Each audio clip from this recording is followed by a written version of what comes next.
Subhanahu wa Ta'ala. Kita diberikan nikmat sehat oleh Allah, kita diberikan nikmat umur oleh Allah Subhanahu wa Ta'ala, serta nikmat yang paling besar yang Allah Subhanahu wa Ta'ala berikan kepada kita tidak lain adalah nikmat iman, nikmat Islam, nikmat hidayah, yang dengan itu kita diberikan kemudahan oleh Allah Subhanahu wa Ta'ala bisa beribadah, terkhusus mengerjakan ibadah sholat maghrib. Dan kita sama-sama mohon kepada Allah Subhanahu wa Ta'ala mudah-mudahan semua amal ibadah yang telah kita kerjakan diterima serta diberikan balasan yang terbaik oleh Allah Subhanahu wa Ta'ala di akhirat. Mudah-mudahan kita dijauhkan dari siksa api neraka dan dimasukkan ke surga Allah Subhanahu wa Ta'ala. Amin ya rabbal alamin. Jamaah salat maghrib hafizakumullah, masih dalam nuansa bulan Syawal, kami ingin menyampaikan taqabbalallahu minna wa minkum shalihul a'mal. Semoga Allah Subhanahu wa Ta'ala menerima amal ibadah yang telah kita kerjakan terkhusus di Ramadan kemarin, dan kita juga berharap mudah-mudahan Ramadan tahun depan kita juga masih bisa dipertemukan oleh Allah Subhanahu wa Ta'ala dengan bulan Ramadan. Jamaah salat maghrib hafizakumullah, di dalam Al-Quran nanti jangan bisa buka atau sekarang dibuka Al-Qurannya, ada di surat Hud ayat yang ke-112. Allah Subhanahu wa Ta'ala berfirman, A'udzubillahi minasyaitonir rajim, Fastaqim kama mirda wa man taba ma'aka wa la tadghaw innahu bima ta'maluna basir. Allah Subhanahu wa Ta'ala sampaikan, Fastaqim kama umirta, dan istiqomahlah kalian sebagaimana Allah Subhanahu wa Ta'ala perintahkan kepada kalian. Ketika ayat ini turun, Imam Nawawi rahimahullah ta'ala di antaranya beliau menyampaikan dalam riwayat Imam Ahmad, Rasulullah sallallahu alaihi wasallam bersabda, "Syayyabatni hu wa akhwatuha." Rasulullah menyampaikan, "Syayyabatni," rambutku ini menjadi putih, beruban. Jadi orang beruban itu ya macam-macam latar belakangnya. Ada yang beruban itu karena faktor U, ada yang karena faktor minyak rambutnya tidak cocok, atau samponya tidak cocok. Ada yang ketiga, faktornya ini jangan ditambah karena beratnya beban yang dipikul itu kemudian menjadi tanda rambutnya itu mulai memutih. Usianya mungkin masih muda, tapi karena ada beban pikiran itu kemudian ada rambut yang mulai memutih. Nah, Rasulullah kalau dilihat dari usianya, beliau wafat usia 63 tahun. Standarnya memang umur umatnya Nabi Muhammad yang memang segitu. Tapi kita belajar jamaah itu kemudian ternyata Rasulullah menyampaikan yang membuat rambut beliau menjadi putih adalah Hud wa akhwatuha, yaitu surat Hud dan saudaranya. Apa dia? Surat Hud, ayat dari surat Hud yang membuat rambutnya Rasulullah itu menjadi putih. Tentu putihnya itu tidak beres. Jadi kalau jangan baca di kitab Syama'il Muhammadiyah yang ditulis oleh Imam At-Tirmidzi rahimahullah ta'ala, itu sudah ada terjemahannya. Itu ada sahabat di antaranya Anas bin Malik menghitung jumlah rambut Rasulullah yang warnanya putih itu kurang dari sekitar 20. Tapi rambut putih itu nanti ada keutamaannya sendiri. Lalu kita bahas, ternyata Rasul sampaikan di antara yang membuat rambut beliau menjadi putih itu adalah salah satunya surat Hud, di mana ayat yang 112 tadi, yang Allah Subhanahu wa Ta'ala perintahkan fastaqim kama umirta, dan istiqomah istiqomahlah kalian sebagaimana Allah Subhanahu wa taala perintahkan. Jadi perintah istiqomah itulah yang kemudian membuat Rasulullah SAW berat memang menjalankannya. Jadi kalau misalkan ada perintah sholat dengan perintah istiqomah mengerjakan sholat, yang lebih berat yang istiqomah mengerjakan sholat. Kalau sholat misalkan ya sekali setahun saja tidak bisa. Tapi kalau kemudian istiqomah mengerjakan sholat, yang wajibnya kan atau yang sunnahnya kan, itu yang kemudian menjadi berat. Demikian juga kita jemaah fitrahumullah setelah Ramadan. Beberapa kali kami sampaikan di mimbar ini tentang ada kisah seorang wanita yang sudah menjahit kain jadi baju, memintal benang, kemudian jadi kain yang harusnya bisa dipakai. Setelah selesai kemudian diudahi lagi. Di surat An-Nahl di ayat yang ke-92 Allah Ta'ala sabdakan wala takunu kallati naqadat ghazlaha min ba'di quwwatin ankasa. Dan janganlah kalian itu seperti seorang wanita yang sudah memintal benang, setelah kuat benang itu, setelah jadi baju, setelah jadi pakaian, kemudian dirusak lagi. Nah, kita kemarin di Ramadan itu sudah ditarbiyah oleh Allah Subhanahu wa taala. Siang puasa, malam qiyam Ramadan, menjauhkan diri dari hal-hal yang tidak hanya membatalkan puasa, yang merusak pahala puasa itu juga kita jauhkan. Dihidupkan malamnya dengan tilawah Al-Quran, dengan berzikir, dengan berdoa kepada Allah.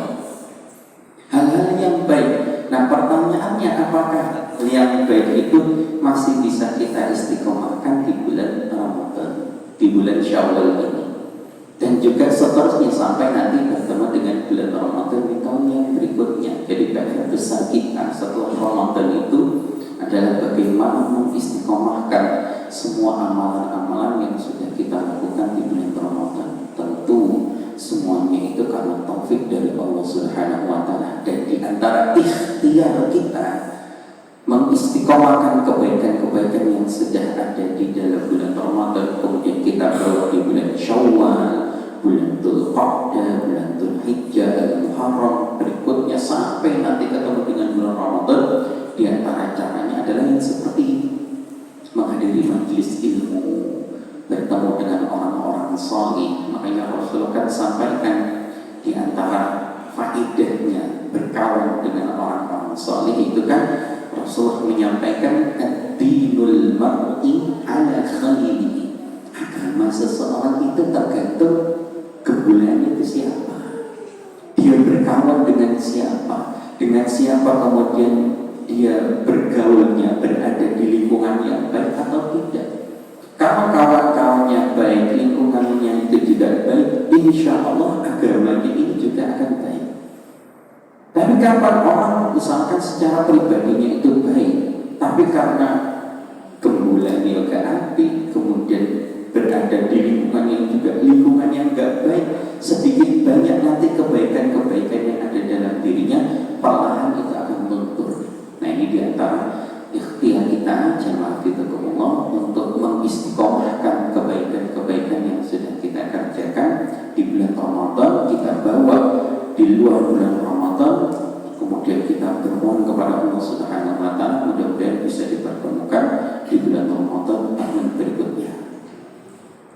Jemaah fitrahumullah, kami dihubungi sama Mas Nana untuk mengisi kajian malam hari ini. Karena kajiannya tematis, kami ambilkan kalau ini sudah disampaikan, mudah-mudahan ini jadi murajaah. Fadzakir fa inna dzikra tanfa'ul mu'minin.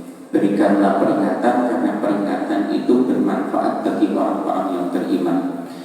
Yang kami bawakan adalah kitab Al-Arba'in An-Nawawiyah yang berisi kurang lebih sekitar 40 hadis yang ditulis oleh Abu Zakaria Yahya bin Syarraf An-Nawawi Ad-Dimashqi rahimahullah ta'ala, atau yang lebih dikenal dengan Al-Imam An-Nawawi.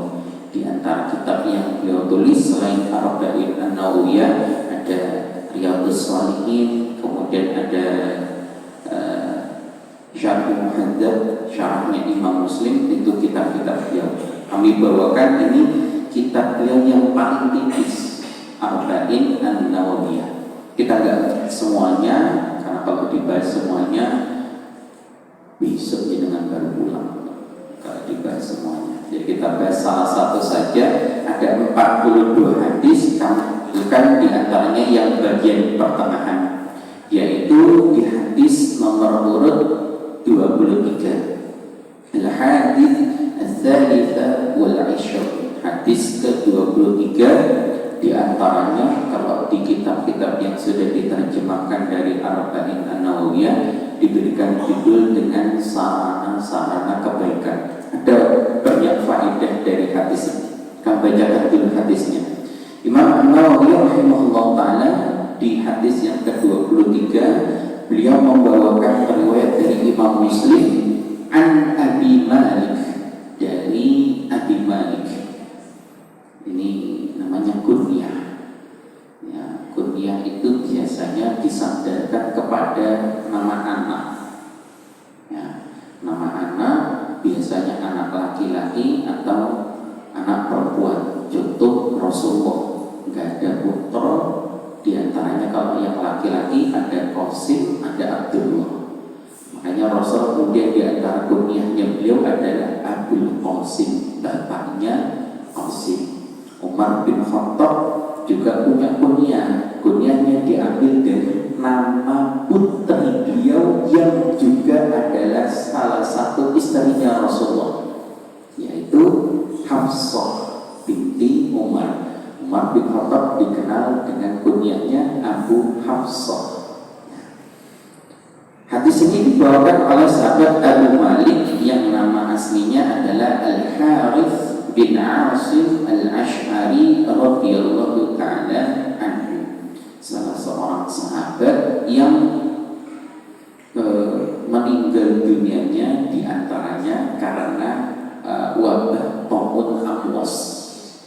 Ta'un Amwas itu wabah yang pernah terjadi di masa kekhalifahan Umar bin Khattab.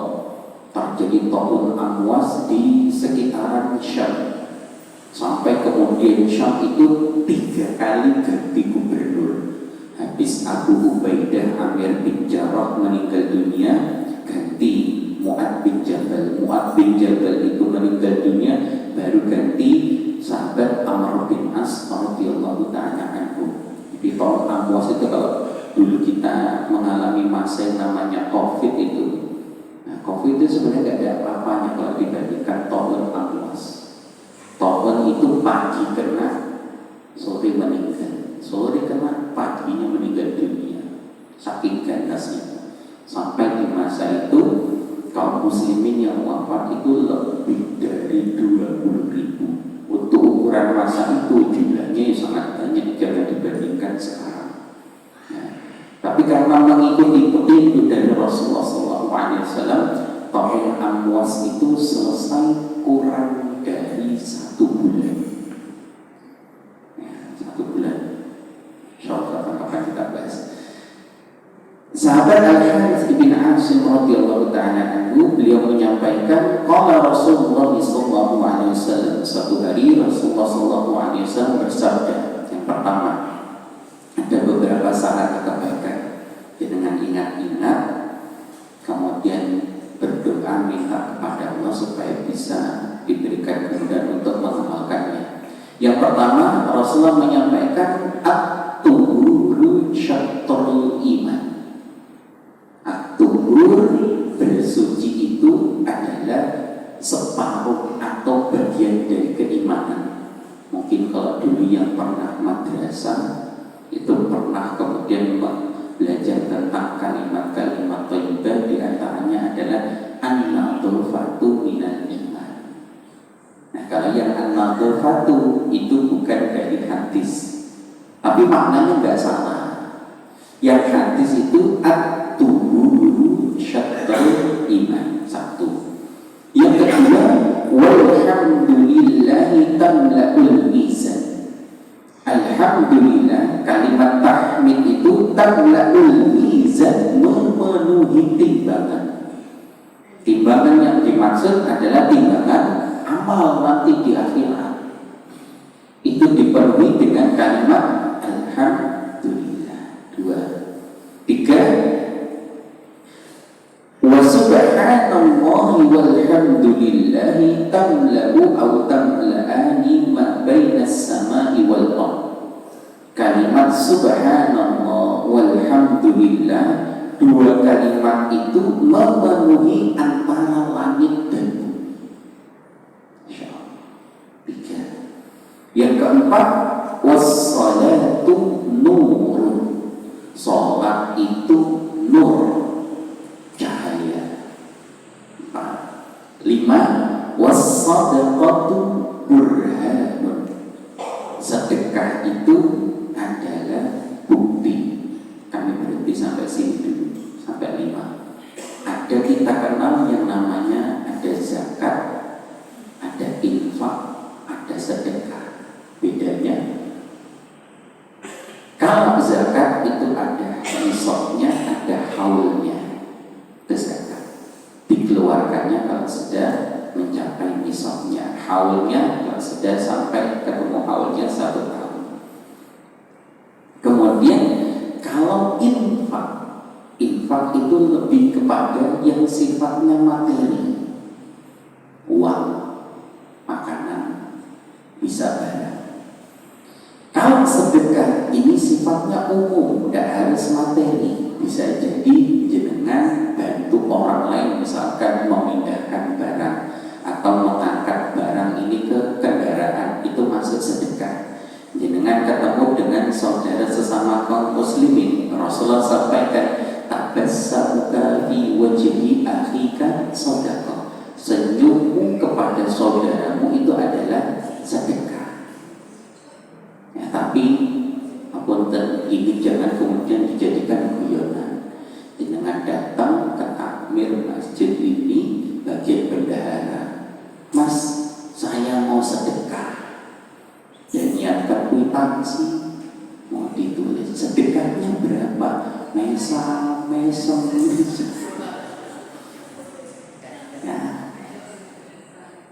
ini sedekah, iya. Ya, tapi diposisikan yang berani. Nah, itu tadi 5. Sedekah itu adalah bukti. Bukti untuk apa? Nanti kita bahas. 5. 6. Was-sabru dunya'un. Sabar itu adalah cahaya yang panas, disebut dengan duya.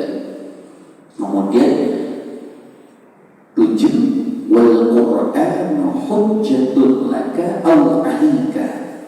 Al-Quran itu nanti akan menjadi hujjah. Hujjah yang apa? 1. Hujjah laka aw 'alaika, bisa jadi nanti membela atau akan memberatkan seseorang di akhirat. 7. 8. Kullun nasi yabdu faba'i'un nafsahu famu'tikuha aw mu'bikuha. Setiap manusia itu di pagi hari dia menjual dirinya, membebaskan dirinya atau membinasakan dirinya. Ada 8 hal. 1 hadis. Makanya yang dikumpulkan oleh Imam An-Nawawi rahimahullah ta'ala dalam Arba'in ini dan panjang-panjang. Paling panjang itu sekitar diantaranya hadis yang kedua, hadis Jibril itu yang paling panjang. Sisanya semuanya pendek. Makanya diantara mukjizatnya Nabi Muhammad SAW, selain Allah berikan Al-Quran kepada beliau, mukjizat Rasulullah itu ada yang dikenal dengan Jawami'ul Kalim. Jawami'ul Kalim. Apa itu Jawami'ul Kalim? Jawami'ul Kalim itu kata-kata yang disampaikan oleh Rasulullah itu singkat, ringkas, tapi maknanya itu dalam.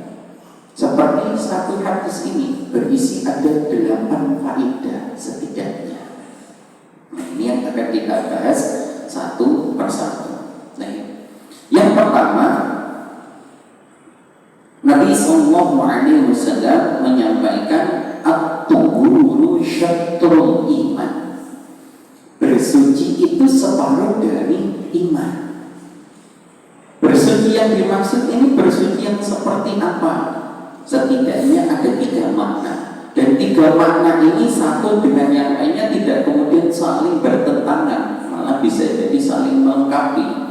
Di antaranya diterangkan oleh Imam An-Nawawi rahimahullah ta'ala tentang makna at-tuhuru syatrul iman. At-tuhuru fussira bitarki syirki wa dunubi wal ma'asi. Imam An-Nawawi menyampaikan bersuci yang merupakan sebagian atau separuh dari iman adalah seseorang itu meninggalkan kesyirikan, meninggalkan dosa dan maksiat. Kenapa? Karena syirik, dosa, dan maksiat itu merupakan kotoran. Kotorannya bukan melekat di baju, tapi melekatnya di dalam hati. Setiap seseorang melakukan dosa, maka akan ada noda, akan ada kotoran hitam yang melekat di dalam hatinya. Nabi Sallallahu Alaihi Wasallam bersabda dalam riwayat Imam Ahmad bahwasanya kullu bani Adam, setiap anak keturunan Adam itu melakukan dosa, banyak melakukan dosa. Idza adzaba kanat nuqtatun sawda fi qalbi, apabila dia melakukan satu dosa akan ada satu noda hitam di dalam hatinya. Satu dosa, satu noda hitam, tambah satu dosa lagi, tambah satu hitam lagi di dalam hatinya. Nah, pertanyaannya itu kita sampai dengan jam 6:30 ini, jam 6:15 ini, sehari ini saja, enggak yang kemarin-kemarin, satu hari ini saja kira-kira sudah berapa melakukan dosa, melakukan kesalahan ke anak, suami ke istri, istri ke suami, anak ke orang tua. Itu misalkan baru dosa lewat lisan, belum tangan, belum kaki. Nah, terus bagaimana cara membersihkannya? Kalau baju ada deterjennya, dengan kum diuncap, beres, bersih. Tapi kalau noda kotoran itu melekat ke dalam hati, membersihkannya bagaimana? Rasulullah menyampaikan fa in taba wa nazaha wastaghfara suhina qalbuhu. Kalau seseorang itu bertobat, wa nazaha, kemudian berhenti dari dosa keburukannya itu, wastaghfara, dan senantiasa beristighfar, maka hati yang penuh dengan kotoran itu perlahan tapi pasti akan bersih kembali. Itu makna yang pertama. Makna yang kedua, at-tuhuru syatrul iman. Bersuci itu sebagian dari iman. Di antaranya diterangkan oleh Imam Al-Ghazali rahimahullah ta'ala, maksudnya adalah tazkiyatun nafs, membersihkan jiwa dari penyakit-penyakit hati seperti hasad, riya, sum'ah, dan lain sebagainya. Itu yang kedua. Yang ketiga, at-tuhur, bersuci yang dimaksud di sini adalah al-wudu, yaitu wudu yang merupakan syarat sahnya sholat seseorang. Nabi Sallallahu Alaihi Wasallam bersabda dalam riwayat Imam Muslim dari sahabat Ibnu Umar, la tuqbalu sholatun bi ghairi tuhur wa la shadaqatun min ghulul. Tidak diterima oleh Allah Subhanahu wa taala sholat yang kemudian dia tanpa bersuci terlebih dahulu, dengan ada hadas, besarkah, kecilkah, kemudian ngengkel, aku tetap ingin sholat, padahal punya kemampuan untuk wudhu terlebih dahulu atau mandi janabah, tapi tetap memaksakan, yang penting kan niatnya. Sering kayak gitu. Iya, niat itu memang penting, tetapi mengikuti cara bagaimana Rasulullah mengerjakan ibadah itu juga penting. Nah, seseorang sholat itu tidak akan diterima kecuali dia bersuci terlebih dahulu, entah itu wudhu atau mandi janabah. Demikian juga sedekah seseorang sedekahnya itu dari harta yang haram, mari korupsi 271 triliun atau yang 3.000 triliun, wis tak sedekah 1 triliun, apa sedekah 1 triliun? Sedekah, wah 1 triliun sedekah, biar apa? Biar bisa korupsinya itu bersih, ya gak bisa. Harta yang haram bukan kemudian ini disedekahkan, kemudian dosa korupsinya hilang, ya enak.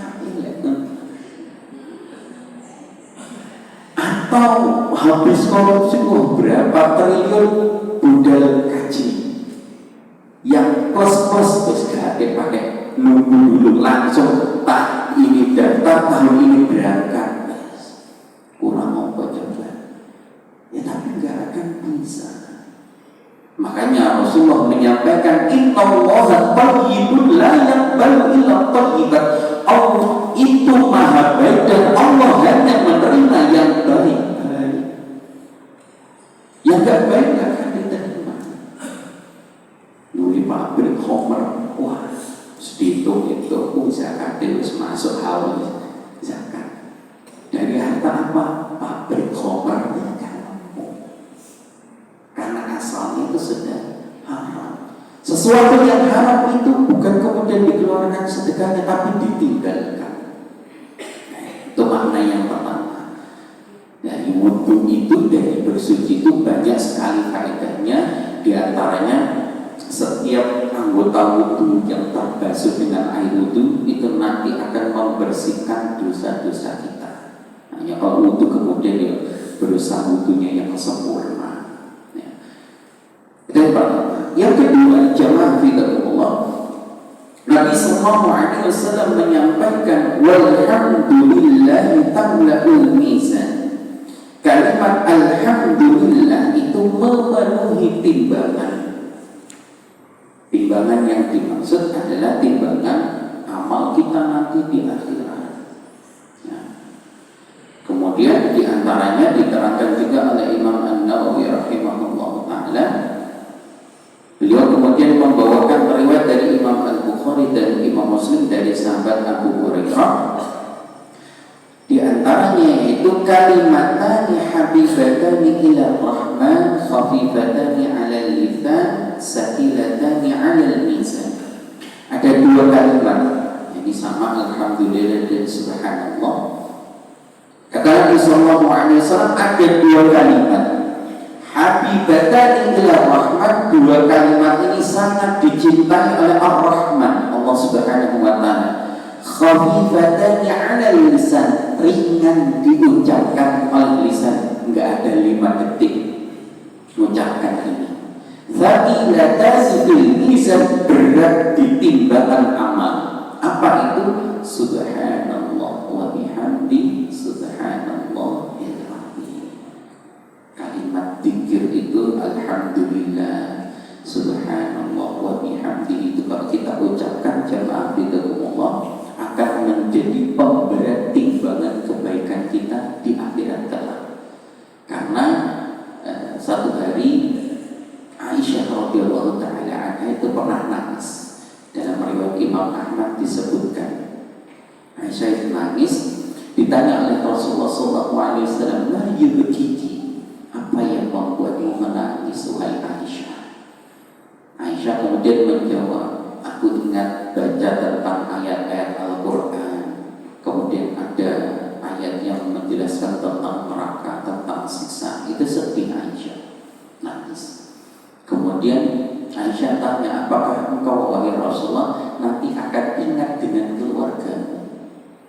Rasul kemudian menyampaikan, "Amma fi thalathati mawatin la yadhkur ahadun ahadan." Ada pun di 3 fase. Nanti karena di akhirat itu panjang. Di 3 fase ini kemudian kita ini jamaah fidallah, kata Rasulullah, la yadhkur ahadun ahadan. Satu dengan yang lainnya gak ingat. Istri gak ingat dengan suaminya, suami gak ingat dengan istrinya, anak lupa dengan orang tuanya, orang tua lupa dengan anaknya, teman satu dengan yang lainnya lupa. Apa 3 fase itu? Di antaranya adalah fase ketika amal manusia itu ditimbang. Saking takutnya keadaan itu, apakah yang lebih berat timbangan kebaikannya ataukah timbangan keburukannya, itu lupa. Menunggu timbangan itu selesai, berharap supaya timbangan kebaikannya ini yang lebih berat. Fase yang pertama. Fase yang kedua, manusia itu lupa dengan keluarganya adalah ketika dia mulai hari ketika menerima catatan amal. Saking takutnya, apakah nanti menerimanya itu dengan tangan kanan ataukah dengan tangan kiri, atau miwara idhri, atau dari balik punggungnya. Itu deg-degan, takut, saking takutnya lupa dengan keluarganya. 2. Fase yang ketiga, kita lupa dengan orang-orang terdekat kita, yaitu ketika menyeberangi sirat itu. Menyeberangi jembatan yang terletak di antara baina dhahri jahannam, di antara dua punggung neraka. Melewati sirat itu yang di bawahnya ada neraka, di atasnya itu ada kawali besi pengait itu. Saking takutnya itu kita lupa dengan keluarganya. Dan kita ini nanti di akhir pembahasan kitab Riyadhus Shalihin itu sebutkan bahwasanya Rasulullah menyampaikan kita ini adalah umat yang terakhir. Tapi nanti ketika melewati sirat ini kita kloter pertama. Sebelum umatnya Nabi Nuh, sebelum umatnya Nabi Musa, sebelum umatnya Nabi Isa, umatnya Nabi Muhammad itu lebih dulu. Yang pertama lewat jelas Rasulullah SAW. Setelah melewati sirat, Rasulullah enggak meninggalkan kita, tapi nunggu di ujung sirat itu satu persatu umatnya ditunggu lewat sambil berdoa, Allahumma sallim sallim, ya Allah selamatkan umatku, selamatkan umatku. Ada yang selamat, ada yang kecantol, ada yang jatuh. Kenapa kemudian beda-beda? An-nas ala qadri a'malihim. Manusia itu nanti tergantung amalnya masing-masing. Bisa lewat atau tidak itu tergantung amalnya masing-masing. Enggak kemudian aku anaknya ini, aku dulu ini, nggak ada ceritanya masuk surga itu karena nepotisme, itu nggak ada. Kalau masuk sekolah, masuk kuliah karena nepotisme itu masih kemungkinan, tapi nggak ada ceritanya masuk surga itu karena nepotisme. Tanya sama malaikat, kenapa bisa mlebu surga? Wah, aku dulu ini. Karena amalnya masing-masing. Itu yang kedua dan ketiga. Yang keempat, jamaah dzikrillah, Rasulullah SAW menyampaikan was-salatu nurun. Salat itu nurun, adalah cahaya. Cahaya bagaimana diterangkan oleh Imam An-Nawawi rahimahullah ta'ala, yashmalu nuru fi qalbi wa nuru fil wajhi wa nuru hidayati wa nuru yawmal qiyamah. Salat itu merupakan cahaya, adalah mencakup cahaya satu di dalam hati, cahaya di wajah, cahaya yang nanti akan memberikan petunjuk kepada manusia, bisa membedakan mana benar mana salah. Dan yang keempat adalah nuru yaumal qiyamah, serta cahaya nanti pada hari kiamat. Bagaimana kemudian salat ini bisa menjadi cahaya, menjadi hidayah, cahaya hidayah bagi manusia? Di antaranya diterangkan oleh Imam An-Nawawi rahimahullah ta'ala. Beliau membawakan penjelasan ini dengan membawakan satu ayat di surat Al-Ankabut, surat ke-29, di ayat yang ke-45. Allah Subhanahu wa ta'ala berfirman, a'udzu billahi minasyaitonir rajim, utlu ma uhiya ilaika minal kitabi wa aqimis shalah innas salata tanha 'anil fahsya'i wal munkar wa dzikrullahi akbar wallahu ya'lamu ma tasna'un.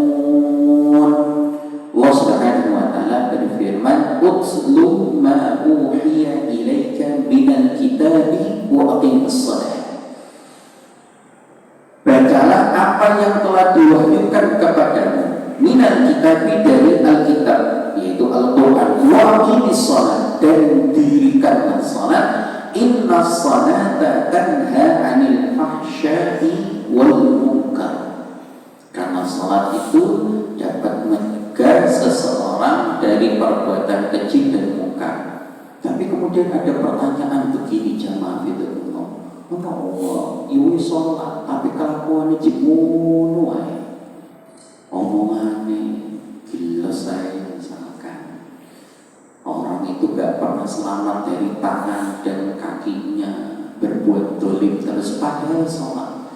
Nah kalau seperti ini jangan buru-buru menyalahkan sholatnya, karena tidak memahami secara utuh dalilnya. Jangan perhatikan ayat ke-45 dari surat Al-Ankabut itu, bagaimana sholat dapat mencegah seseorang dari perbuatan keji dan munkar. Itu diawali dari satu kalimat di bagian awal, utlu ma uhiya ilaika minal kitabi wa aqimis shalah. Allah perintahkan utlu, bacalah. Padahal di Al-Quran yang pertama kali turun surat Al-Alaq itu juga ada perintah untuk bacalah, tapi di situ disebutnya dengan Iqra, beda. Padahal kalau dalam bahasa Arab ada kaidah kullama zadal mabna zadal makna. Setiap yang susunan hurufnya itu bertambah, maknanya itu juga bertambah. Kalau susunan huruf saja bisa berubah, apalagi kalau yang hurufnya itu sudah sejak awal berbeda.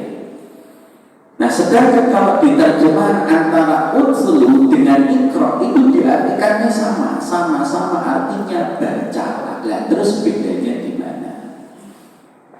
Kalau ikra, surat yang pertama turun Al-Alaq ayat 1 sampai 5, itu perintah hanya sekedar membaca saja tanpa dituntut untuk memahami apa yang dibaca itu. Itu ikra. Tapi kalau utslu yang perbuatannya nanti disebut dengan tilawah, itu bukan hanya sekedar bisa membaca setiap hurufnya, tapi juga memahami apa yang dibaca. Makanya terkait dengan sholat itu ada yang namanya fikih sholat. Orang ketika mengerjakan sholat juga dia harus paham. Paham apa? Satu, paham bacaan-bacaannya. Yang kedua, paham setiap gerakan-gerakan sholat itu ada pelajarannya masing-masing. Contoh satu di antaranya disampaikan oleh Imam Al-Qayyim Al-Jauziyah dalam kitab Sifat Sholatnya. Beliau mengambil pelajaran tentang posisi ketika kita sujud itu. Rasulullah sampaikan, aqrabu ma yakunul abdu min rabbihi wa huwa sajid fa aktsiru fihi du'a wa qa'ilan an yustajabu lahu. Muslim. Rasulullah menyampaikan posisi keadaan seorang hamba paling dekat dengan Allah Subhanahu wa Ta'ala adalah ketika dia sujud. Makanya ketika posisi sujud itu Rasulullah perintahkan kepada kita fa'aktsiru fihi du'a, perbanyaklah kalian berdoa, karena itu posisi paling dekat kita dengan Allah. Fa'alu an yustajab lahu, hampir doa yang dipanjatkan ketika sujud itu tidak akan ditolak oleh Allah Subhanahu wa Ta'ala. Kenapa kemudian posisi sujud itu paling dekat seorang hamba dengan Allah? Karena dia ini menurut Imam Al-Qayyim Al-Jauziyah, dia meletakkan anggota tubuhnya yang paling mulia, kepala, itu posisinya lebih rendah dari anggota tubuhnya yang paling hina, tempat telurnya kotorkan. Posisi kita kalau sujud begini, Pak. Nah dia lakukan itu bukan untuk manusia, tapi dia lakukan itu untuk Allah Subhanahu wa Ta'ala. Nah itulah posisi paling dekat seorang hamba dengan Allah Subhanahu wa Ta'ala. Makanya tidak boleh kemudian sujud itu diperuntukkan kepada selain Allah, tidak boleh. Sekalipun kepada guru, sekalipun kepada guru, sekalipun sama orang tua, itu tidak boleh sujud laku. Sama orang tua memang ada perintah berbakti kepada kedua orang tua, tapi tidak ada perintah untuk bersujud. Karena sujud itu hanya untuk Allah Subhanahu wa Ta'ala.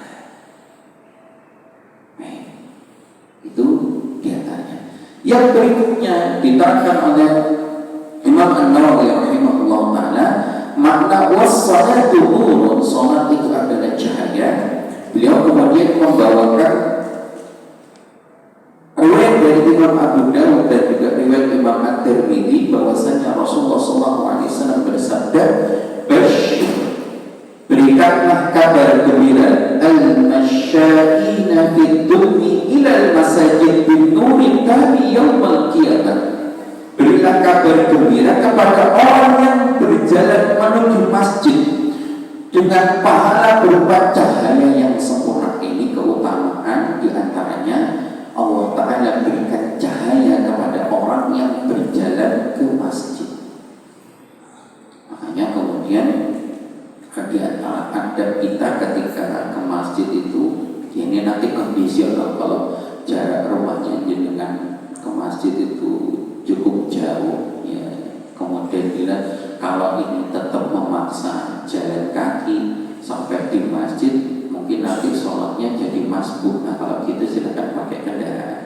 Tapi kalau yang tidak terlampau jauh, ya usahakan memang berjalan kaki. Kenapa?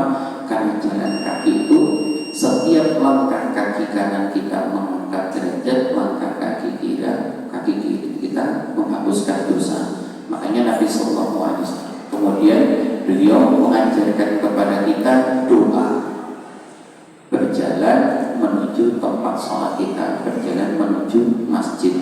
Di antaranya dalam riwayat Imam Abu Dawud, hadis ini disahihkan, Rasulullah SAW mengajarkan kepada kita doa menuju masjid, Allahumma ij'al fi qalbi nuran. Ya Allah, berikanlah cahaya di hatiku. Waj'al fi lisani nuran. Berikanlah cahaya di lisanku. Waj'al fi sam'i nuran. Berikanlah cahaya di pendengaranku. Waj'al fi basari nuran. Berikanlah cahaya di penglihatanku. Waj'al khalfi nuran.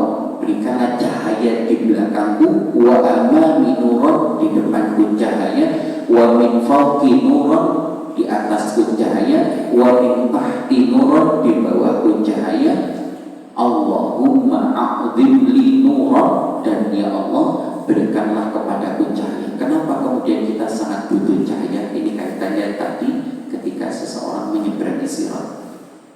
Dengan buka di surah ke-66, surah At-Tahrim, di ayat yang ke-8.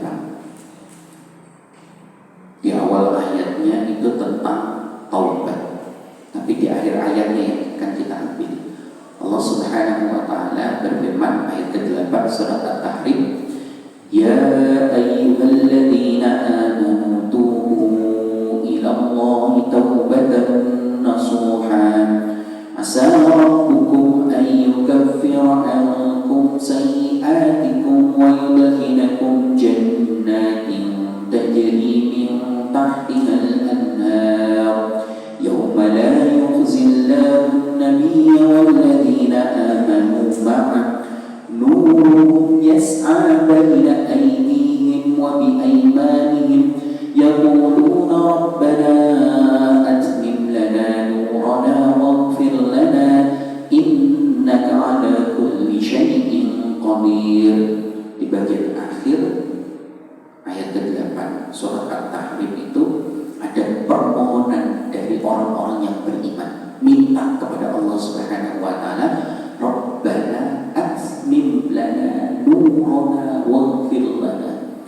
Ya Allah, sempurnakanlah cahaya kami, waghfir lana, dan ampunilah dosa kami. Imam Ibnu Katsir rahimahullah ta'ala ketika menerangkan ayat ke-8 surat At-Tahrim ini, beliau menyampaikan di antaranya hadis yang cukup panjang ketika satu persatu umatnya Nabi Muhammad itu melewati sirat. Ada yang sebelumnya datang membawa cahaya. Nah, cahaya ini diantaranya adalah dari min atharil wudu, dari bekas wudu tadi itu. Tapi ketika mau menyeberangi sirat, cahaya ini perlahan kemudian redup, akhirnya hilang.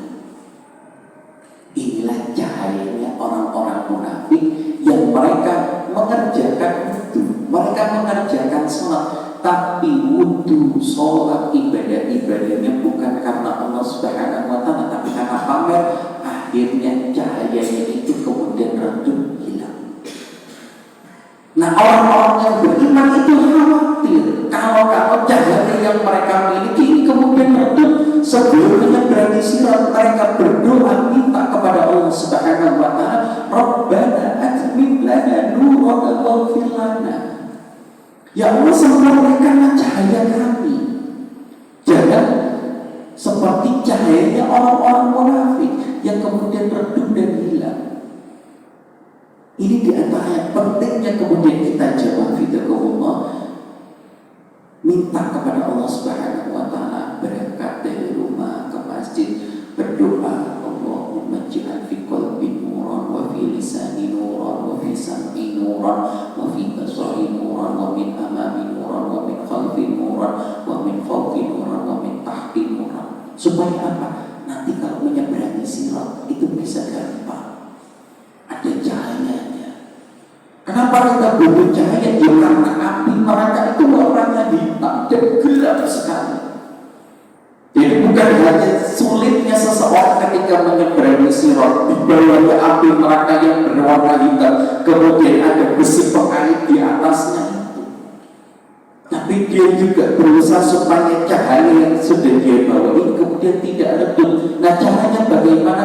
Wassalatu nurun, salat itu adalah cahaya. Wudu yang baik, yang benar, sesuai dengan yang diajarkan oleh Rasulullah. Kemudian sholatnya, sallu kama ra'aitumuni usolli, sholat sebagaimana sholatnya Rasulullah SAW. Kemudian terakhir, sudah masuk waktu Isya, Rasulullah SAW menyampaikan yang berikutnya, was-shadaqatu burhan, sedekah itu adalah bukti. Karena manusia nanti kita ini jamaah fitrahullah, kata Nabi SAW, dhillul mu'mini yawmal qiyamati shadaqatuh. Di antara yang nanti menjadi naungan bagi orang-orang yang beriman pada hari kiamat itu adalah sedekahnya. Baik sedekah yang sifatnya materi ataupun yang non materi. Karena yang Nabi SAW sampaikan, di antara 7 golongan yang Allah Subhanahu wa Ta'ala berikan naungan yauma la dhilla illa dhilluh, pada hari tidak ada naungan kecuali dari Allah Subhanahu wa Ta'ala, adalah rajulun tasaddaqa bi shadaqatin fa akhfaha, yaitu seseorang yang bersedekah, sedekahnya itu tidak dipamer-pamerkan, tapi sedekahnya itu dia sembunyikan, dia jaga keikhlasannya itu. Saking ingin menjaga keikhlasannya, Rasulullah mengilustrasikan hatta la ta'lamu shimaluhu ma tunfiqu yaminuhu, sampai-sampai tangan kirinya ini tidak tahu apa yang diinfakkan oleh tangan kanannya. Maksudnya anggota tubuh yang sebelahan saja itu tidak tahu, apalagi orang lain. Jadi cukup Allah, malaikat yang mencatat amal, dan dirinya yang mengetahui sedekahnya itu. Dan juga sedekah ini menjadi pembeda antara orang-orang yang beriman dengan orang-orang munafik. Makanya disebut sebagai burhan, sebagai pembuktian keimanan. Mana dalilnya? Terakhir, dengan buka surat At-Taubah di ayat yang ke-67, Allah Subhanahu wa Ta'ala berfirman, a'udzubillahi minasyaitonir rajim, al-munafiquna wal-munafiqatu ba'duhum min ba'd ya'muruna bil munkari wa yanhauna 'anil ma'rufi wa yaqbiduna aydiyahum nasallaha fanasiyahum innal munafiqina humul fasiqun. Kata Allah Subhanahu wa Ta'ala, orang-orang munafik yang laki-laki dan yang perempuan itu sebagian satu dengan yang lainnya itu sama saja. Mereka menyuruh kepada perbuatan yang mungkar dan melarang dari perbuatan yang ma'ruf. Kebalikannya, kalau orang yang beriman amar ma'ruf nahi mungkar. Sementara kalau orang munafik amar mungkar nahi ma'ruf. Tidak hanya itu, wa yaqbiduna aydiyahum, orang-orang munafik itu mereka menggenggam erat tangannya. Kalau punya harta tidak mau disedekah, aku sorong-sorong golek lah mau dikasih wong liya. Sementara kaidahnya harta yang kekal itu adalah harta yang disedekahkan. Sementara harta yang dimakan jadi kotoran, yang dipakai satu hari nanti akan rusak, tetapi yang kekal yang kita akan bawa, yang nanti akan jadi naungan buat kita pada hari kiamat adalah harta yang kita sedekahkan. Baik itu uang, baik itu barang, baik itu makanan, apapun itu nanti akan menjadi bekal kita di hadapan Allah Subhanahu wa Ta'ala. Wallahu a'lam bishawab. Mudah-mudahan bermanfaat. Sebagian dari hadis ke-23 dari kitab Al-Arba'in An-Nawawi kita sudah bahas. Mudah-mudahan kita diberikan keistiqomahan oleh Allah Subhanahu wa Ta'ala, berada di atas iman dan takwa kepadanya, dan mudah-mudahan semua amal ibadah yang telah kita kerjakan diterima dan diberikan balasan yang terbaik oleh Allah Subhanahu wa Ta'ala telah di akhirat. Amin ya rabbal alamin. Mari kita akhiri dengan doa kafaratul majlis. Subhanallahumma wa bihamdik, nasyhadu an la ilaha illa anta, nastaghfiruka wa natubu ilaik. Wassallallahu ala nabiyyina Muhammadin wa ala alihi wa ashabihi ajma'in. Wassalamu alaikum warahmatullahi wabarakatuh.